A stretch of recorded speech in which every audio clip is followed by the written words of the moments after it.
My name's Scott Thompson, and this is my store, Universal Export.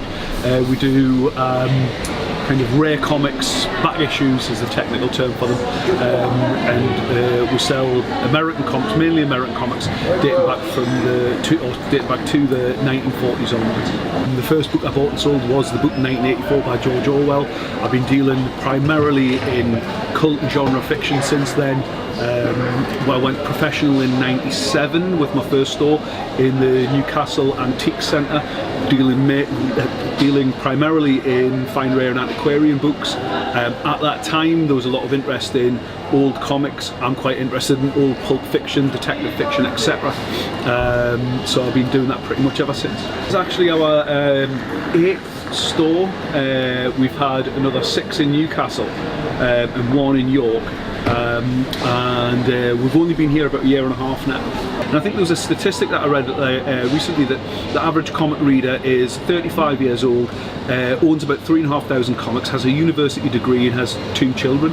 The perception of comic fans as well has changed, largely due to Big Bang Theory, whereas we used to be like sort of the kind of overweight guy living in his mother's basement, you know, with a baseball cap on backwards, gaming with his massive collection of comics. We're now kind of, you know, the intelligent to an almost autistic level, which I find quite curious. You know, ingenues of kind of science and creativity, and it's a really odd thing that flip of the perception of the fans themselves, and it's largely driven by television and cinema. So you sort of see these little units which are, well, once like that was it, you know, you had your kind of apples and pears sellers of this sort of merchandise, whereas the ones that will survive are without question the ones that will get online.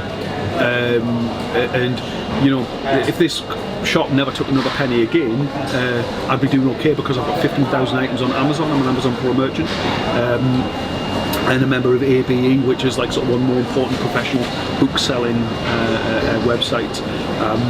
So I think the perception of these, the reality of of these little units now is they have to become slightly more kind of international. They have to become internet sites, and I think with high street dying the way it is, and high streets, like you look at sort of say like local high streets, like the one up in Shieldfield seems to be doing okay, but like Felon, where I'm from originally, in Gateshead High Street, which has just been revived, but it was really going downhill. And if you sort of think of like the city centre becoming the focus of this, if you're not in the city centre, you're kind of in trouble business-wise.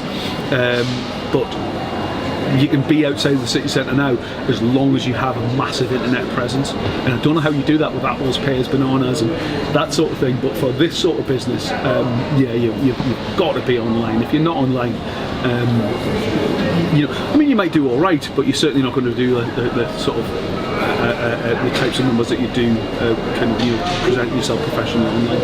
And it's so free now as well, because you've got Google Business is free, Facebook is free, Amazon Professional Merchant account on they'll cost you like £30 a month. You know, you've got like sort of outlays of about £120 a month in terms of subscription, which is far less than your rent will be on this shop to get about double the trade through.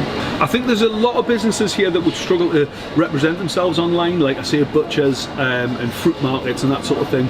And there's been a lot of talk about the gentrification of the market, which kind of doesn't seem to be happening. I mean, you know, probably people would accuse me of being part of that, you know, that it's like sort of you know, that it's not the sort of business that it was originally intended for. It was meant to be for basics, but then we have 14, 15 empty units or whatever, you know what I mean, so there's kind of room for these businesses, and if there's a business can get in there. For other businesses, and I know for a fact the ones around me, I've been talking to the guys in the sock factory across the road, and Newcastle Book Exchange up the top there, about, you know, getting a more online presence. And I think the market itself needs a better online presence, and we need Google counters on doors.